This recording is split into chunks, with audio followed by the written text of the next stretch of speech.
আর কয়দিন পরে গেলে হইতো না? আমি তো মাসখানেক আছি। সত্যি কথা কইতে কি, আমি তো আসলে বিয়ে করতে চেয়েছিলাম না, কিন্তু আব্বা জান, আব্বার কথা হইলো বিয়ে না করলে বিদেশে যেতে দিব না। কেন? তোমার কি বিদেশে গিয়ে কোনো বিদেশি নিয়ে বিয়ে করার ইচ্ছা ছিল নাকি? ইচ্ছা থাকলে কি তোমার বিয়ে করি? বউ, তোমার কাছে আমার একটাই মিনতি। আমার বাপ্পা না সারা জীবন মেলা কষ্ট করছে, তুমি তা করে একটু দেখে রেখো, একটু সেবা যত্ন করো। আর আমার ছোট ভাইটা ডিগ্রি পড়তেছে। আমি বিদেশ গেলে ভালো একটা যদি ইনকাম করতে পারি, আমার ছোট ভাইটারে বিয়ে দিয়ে দেবো। পাত্রী ঠিক করা আছে।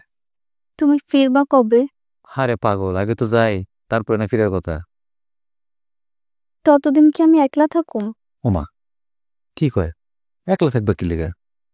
আমার মা আছে, বাপে আছে, আমার ভাই আছে, সবার লোকে মিলামিশে থাকবা। আর যদি খুব বেশি খারাপ লাগে, নিজের বাপে বাড়ি যাবা, 2 দিন থেকে আসবা। তোমার লগে আমার ফোনে কথা হইব না? ওমা, এটা আবার কেমন কথা? অবশ্যই হইব। আমি বিদেশ যাওয়ার পরে পয়লা মাসে বেতন দিয়ে 2টা ফোন কিনুম। একটা তোমার লেগে পাঠাম, একটা আমার কাছে রাখো। তুমি ভিডিও কল দিবা, ভিডিও কল আমার জিজ্ঞেস করবা কি খাইছি, শরীর ভালো কিনা, ঘুমাইছি কিনা, উঠছি কিনা, জেগেবা না?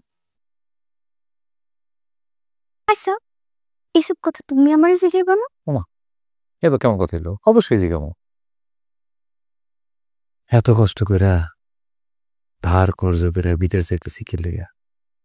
তুমি সুখের লইয়া, যাতে করে তোমরা 4টা ভালো মন্দ খাইতে পারো, ঠিক মতো ঘুমাইতে পারো, ভালো মন্দ পড়তে পারো।